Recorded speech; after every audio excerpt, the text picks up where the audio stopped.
Hello and welcome back to the channel. Here we rejoin our characters back in the Green Dragon Inn. They've just had an interaction with Adalind, the human female magic user, and I suppose as a summary, we can say that it didn't really go that well. She appeared as this mysterious, enigmatic, aloof, detached magic user that they found would be a terrific asset to their party. And they approached her and they discovered that she was a mature, complex, independent-minded woman with her own objectives and concerns and really feelings about the situation. And I think there was a feeling of resentment that these young scoundrels had approached her with the proposition. It was beneath her status, and she was minded to send them away with their tails between their legs, and that's kind of how we've left it with the characters. So I think the characters, we did discuss that they had an alternative strategy which they were mulling over after this interaction to basically reconvince her at a later stage that she should join the party because they had information about the place of mystery, so that they could provide yes. So our dungeon, our place of mystery, the Lost Palace of Dun Morna, they would have information about aspects of this dungeon that she was not aware of, and that would give them some leverage concerning her recruitment. But they're also listening to Lindris. He said, well, why don't we also put onto the table and consider for us to do tomorrow. So this is day 4. It's the Thursday, March the 4th. Why don't we think about going out and returning to the dungeon, to this Lost Palace, and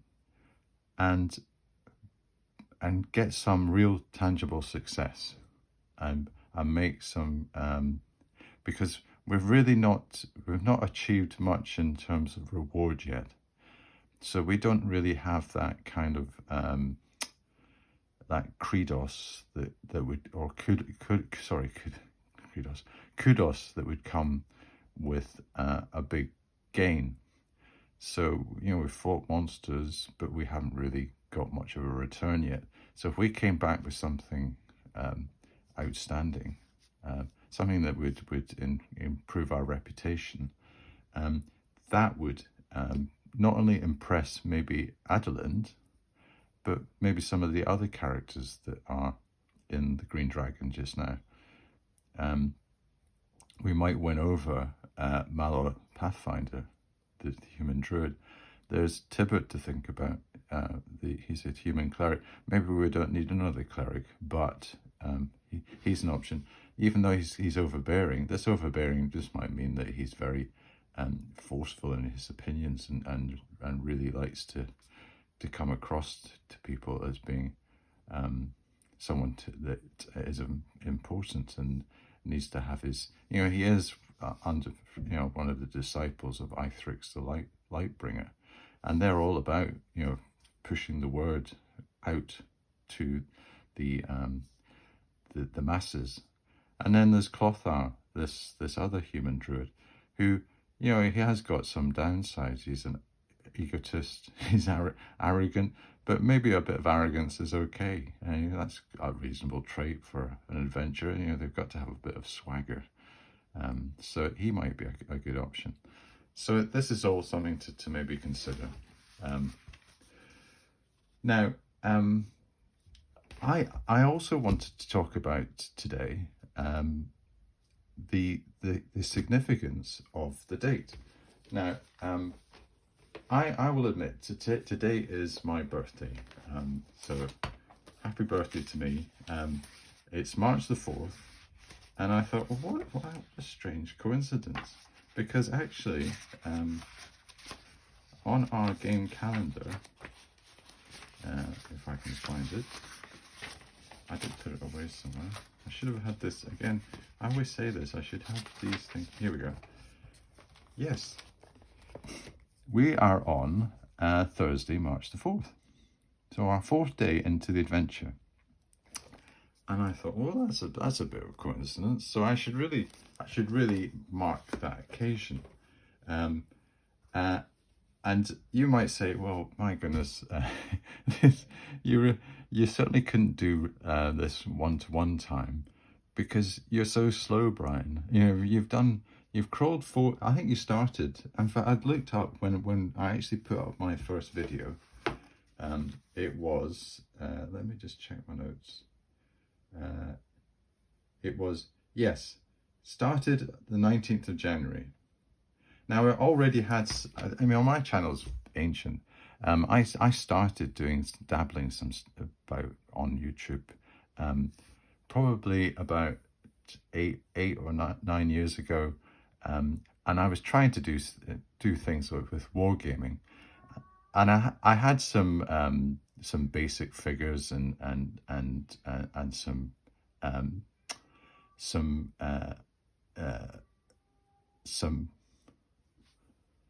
Well, that's just the cat making a bit of a noise outside. I was going to introduce you to the cat later on, but it sounds, we've just got her back from the cattery, so she's a wee bit upset. She's probably pining for me to take care of. Hopefully she'll calm down in a second. Yes, I was talking about my initial channel, and that really came to nothing, and I didn't lose interest, but it just wasn't really in the format that I needed. So what I did was I kind of put it into hibernation, and when I became retired about eight or 9 months ago, just hang on a sec. I'm just gonna have to pause this while I take care of it. Yeah, I got my wife to sort her out, so she's just gonna need some treats, and she needs a bit of TLC. I'll give her a bit of TLC later on this afternoon. In fact, the cat actually adores this channel. She's probably and if you do see my little motif, that is Maisie, my cat. She's about 15. She's just about a 15-year-old tabby, and she's got a lovely looking face, and but she's just got a rather evil temperament, and she can be quite vicious at times. But she loves this channel because she likes to have a little nap in the afternoon, as do I. I've got to that kind of age. And I sometimes just put on my YouTube videos, and there's me droning away, and she loves it. She's purring away, and I must admit, I fall asleep after about 5 minutes, listening to my voice going on and on. It's just, I can only last 5 minutes, and it's a great way of getting off to sleep. So I thought, if I don't sell these, if I don't monetize this channel, which I'm not going to, and I spoke to my son about that, and I said, is there any way we can turn the adverts and things off? And he says, no, you can't really do that. You have to just, because I thought if you just stated that you didn't want it monetized, there'd be no adverts. But I think people that don't pay premium will get adverts no matter what. So if I'm not going to have this as a commercial venture. I've got no interest in it whatsoever. But I thought if I was going to commercialize it, I could probably sell them as these videos that you get for if you want to fall asleep type thing, and you get someone telling you a story or something like that. But no, the cat likes it. Hopefully it's okay. I think I just went off on a bit of a tangent there.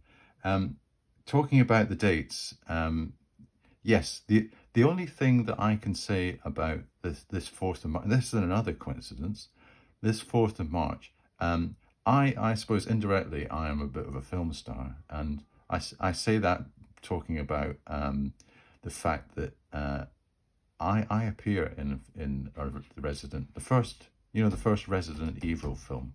I appear in that.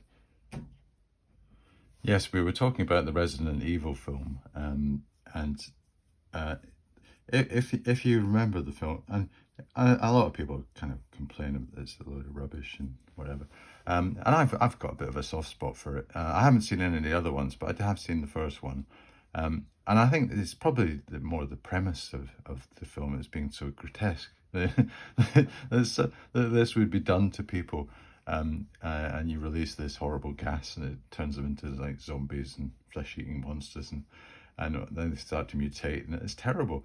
But there is a scene in the it's about halfway through, I think, and I had to go rewind my DVD about 20 times just to make sure that I wasn't just dreaming this. But there's a scene where they have to get through a door. It has a combination lock on it. There's all the zombies coming, and there's a bit of time pressure because the guy has to read out the number and he has to get it right. And he's going, what is it? And he starts saying out the numbers, and he goes 0403 1965. Now that is my date of birth, and I almost like fell off the seat. And I thought, that is a coincidence. And I thought, indirectly, I'm a film star, so there you go. So I do appear in a film. That must be like my original point about the crowd factor and having extras. So that's and just continuing on with the 4 theme, and I suppose the 4 being the unifying theme. This is actually my 40th video that I'm putting up. So that's maybe a bit of a stretch as a thing, but it's got 4 in it. And just going back to the the fact that it's my 40th video and it's only day 4 on the actual pacing of the series. I must to you it must seem quite glacial, but to me this is fine. I'm quite enjoying this chance, and to just really get into the detail of the game world. It's given me a great chance to explore it all. I've got my little maps. I've got my my maps here. The detail maps. I've got the chance of I've got these characters that I've fleshed out. There's I've been able to discuss aspects of the game and the actual rules themselves. Being able to show off my absolutely beaten up versions of Dungeon Master's Guide. Look at that. Look at this, the original spine on that. That must be. It's really taken some heavy beating, but the inside fantastic. So it's a real quality product. It's still going, and it's very. I have been using it. You've seen it in action, and it's been providing the goods. My player's handbook has not really survived too much. That is in a bit of disrepair, as you see here, and it needs. But that's a softback version, so I'm surprised. That's old. That's 1978 or 79. So we've been able to, and also I like the bit in the dungeon, and this is maybe a bit that I've never really experienced in dungeon crawling, was the almost like considering having the time to consider the situation from the monster's viewpoint. So going through like with the spider and the even the Sturges, there was like an internal dialogue going on. I didn't need to do that, but I actually quite liked it, and it was quite interesting just to see from their perspective what these interlopers, these adventurers were like, and almost like to have little conversations. And it might sound as though I'm going mad and whatever, but I think in the context of the situation, You know, the fact that the Shrieker he didn't have a personality, but there was something going on with the Shrieker. The fact that it had a bit of a backstory. It wasn't just this plant that all you did was come in and chop it in half or hack it. You know, there was something going on. It had that little movement, you know, the glancing blue type stuff. And I like to do that and bring that into the game. You know, the fact that I've gone into quite a bit of detail in the characters and the NPC backgrounds and their thoughts and motivations, I think that's helped. It's helped me visualize the game world and make it more real. And also, it's been a kind of springboard to other types of you know, by generating, like say some of these characters, you know, they'll lead to other things. You know, Adelind was just a magic user at the start, and now she's almost like a fleshed out person. You know, she's a complex human being. These other ones, you know, Baldur, you know, we should really, you know, in fact, let's just do this just now. We should really roll what Baldur, you know, he's got some kind of hold over these people. So what we should do is just do the classic, let's roll his charisma, because charisma is probably the key one for keeping your people together. So based on how we do it for everybody else, we'll roll 4 dice and take the best 3. So his charisma is 13. So he's not over charisma. He's probably on the same level as Dagobert. So I'll make a note that Baldur, charisma 13. So he must have some power over them to hold them together. He's chaotic neutral. You know, that's not a great alignment for you know, keeping a cooperative, gelled military machine together.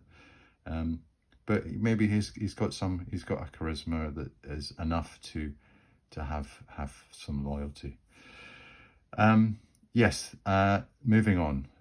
The other 4 that I've got is that, and this I find really really flattering that I'm in this situation just now. I checked today, and I had 413 subscribers. So I've gone to 400 plus. So that's my other 4. Because I started on the 19th of January doing these series of solo Advanced Dungeons and Dragons, and kind of becoming serious about the YouTube and what sort of videos I was putting up. But I'm really quite staggered by the and I'm really you know, genuinely touched by the fact that I've attracted all these subscribers, and I'm saying to myself, they can't all be my son's friends. Because he does have a lot of friends, but he doesn't have that many.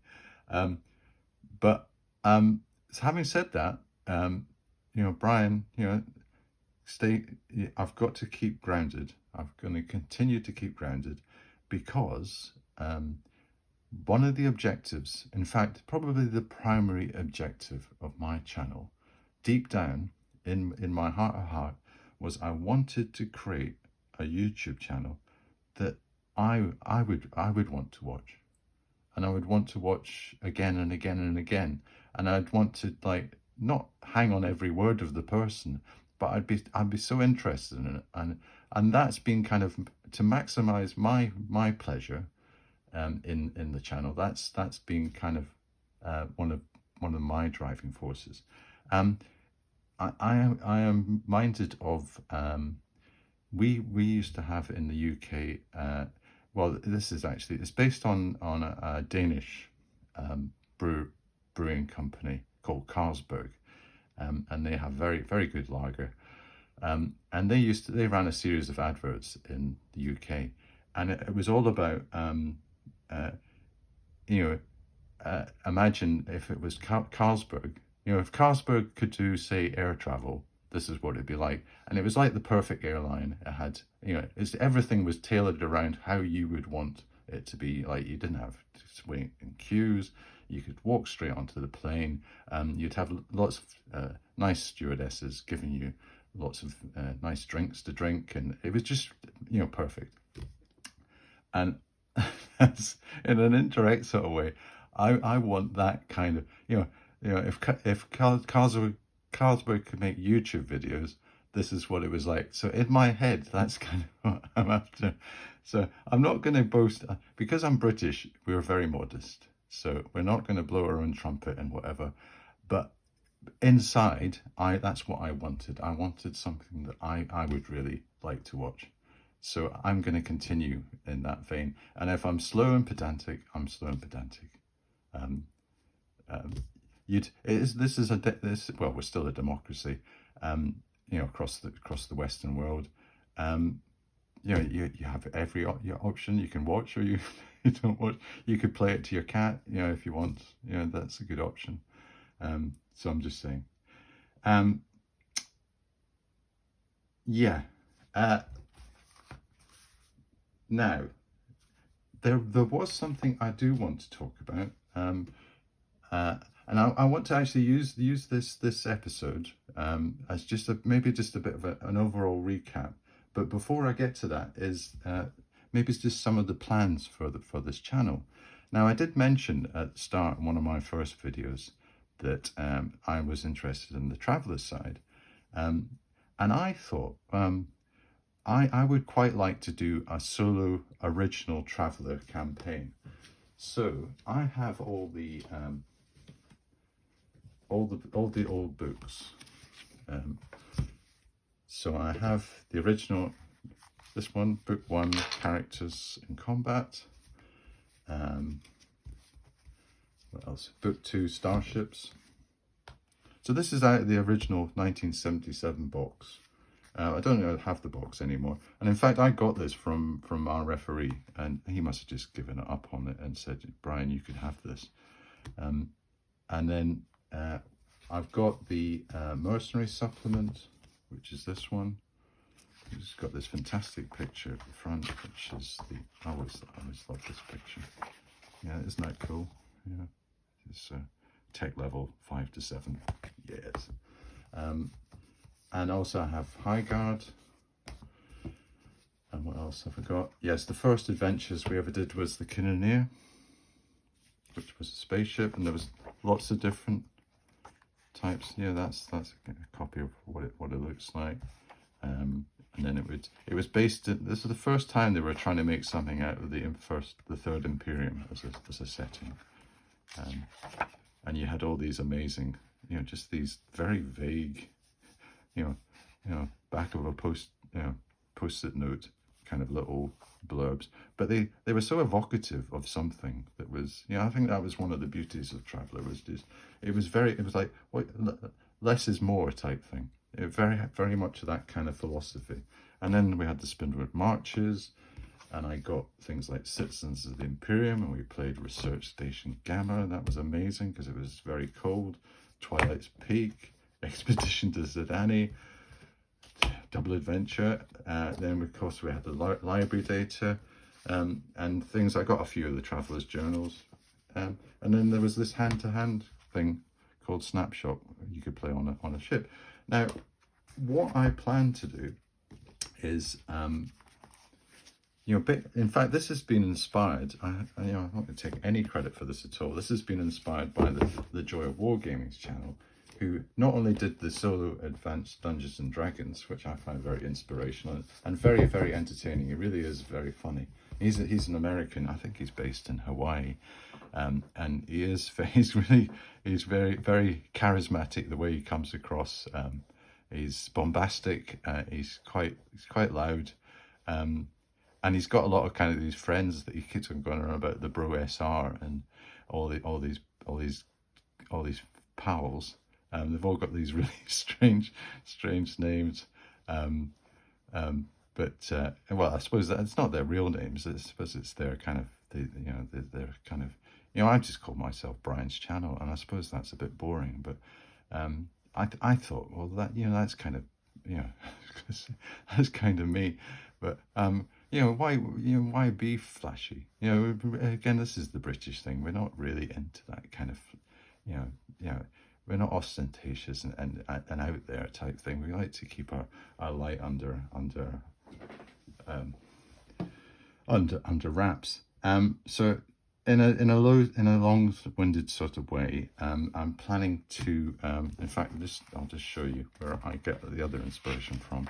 If you look at the start of this, it has this little paragraph, and this is what got me back in when I was playing it right at the start. And I can give lots of good stories when I'm going through this, very similar to the Advanced Dungeons and Dragons, but probably more. I think I remember a lot more about the Traveller because I also resurrected a campaign with my two other friends. We used to play volleyball together, and we formed a little group who were really quite mad about playing Traveller, and I think another guy from the volleyball club too, and so it's much fresher, and this was round about like late 1980s, early 90s. So it's much fresher in my mind, what we used to do. And it was still based on this. And that was the one that I'm going to resurrect with them, using,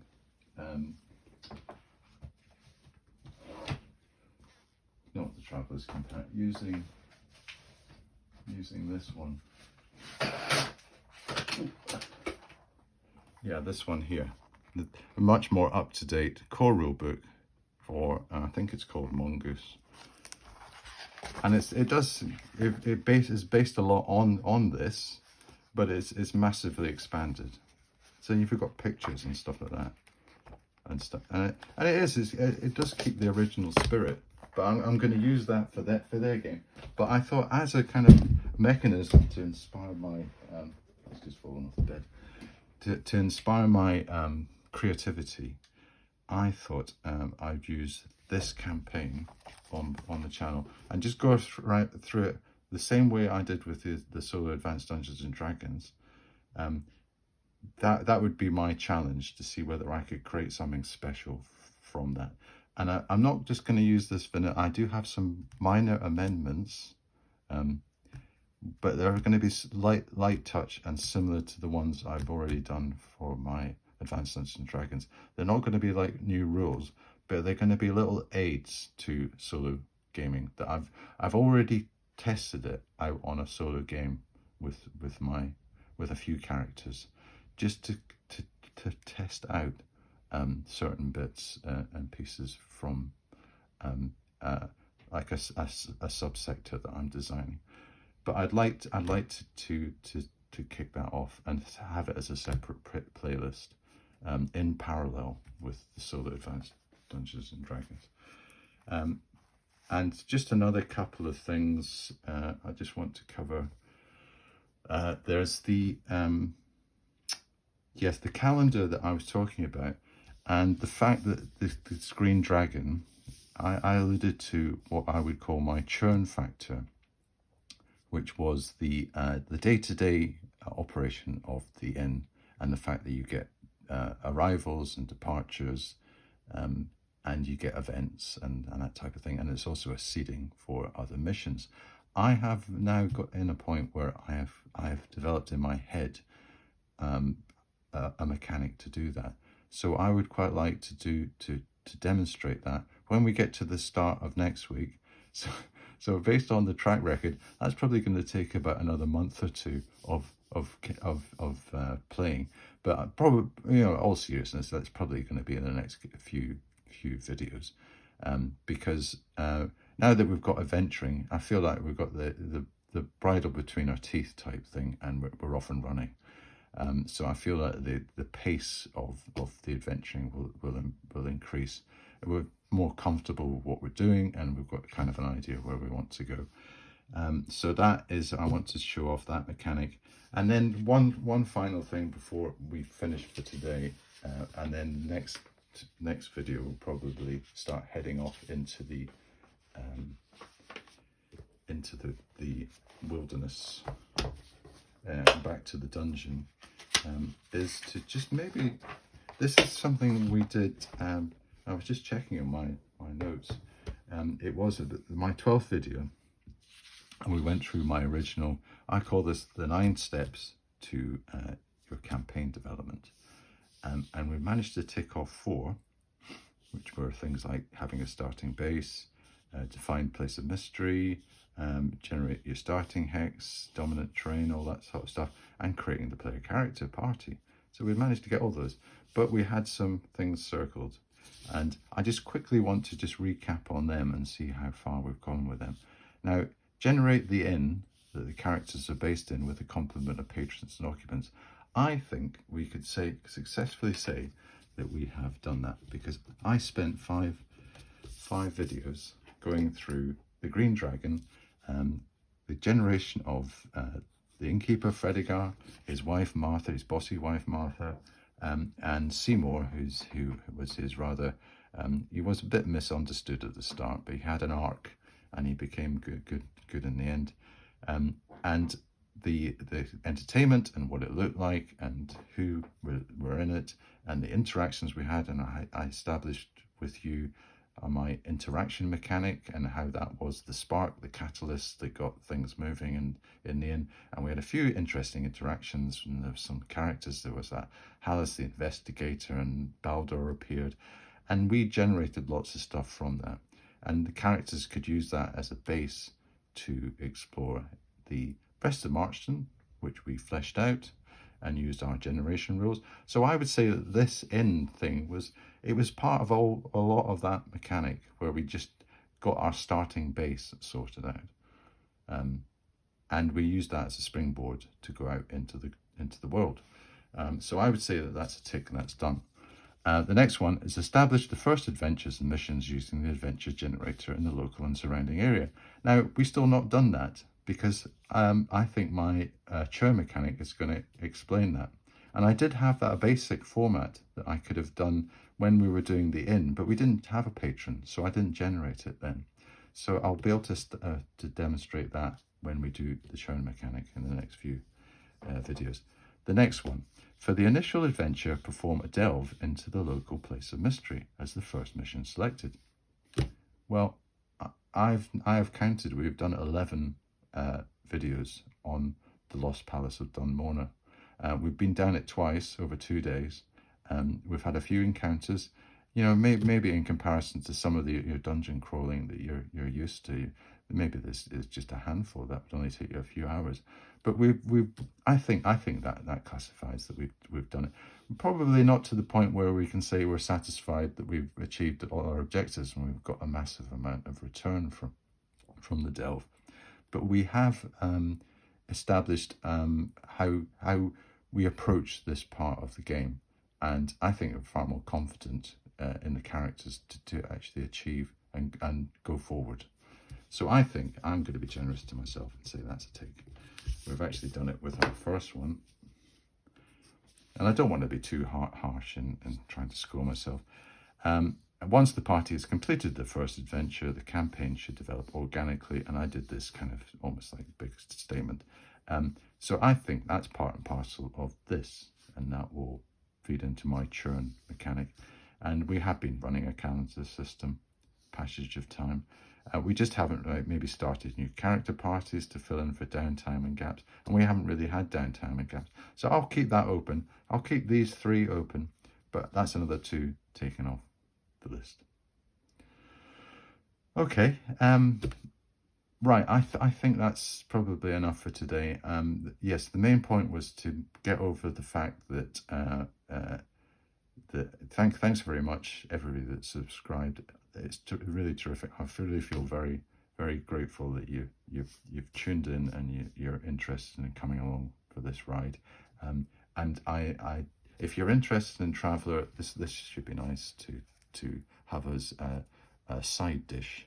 It's not going to be the main course, but it'll be like a nice tasty side dish that I can sprinkle in. Also, I am doing still my readings from the Dungeon Master's Guide. I quite like doing that, and I quite like to read out the first adventure. I think that'd be quite good fun just to narrate. So I do think about continuing doing that, and obviously in any other catch-up videos that we do intermittently, maybe every 10 or 15 videos, I'll give you some updates on any other plans. Okay, right, well, I'll just, I think I've done enough for today. So thanks for watching, and I'll see you next time.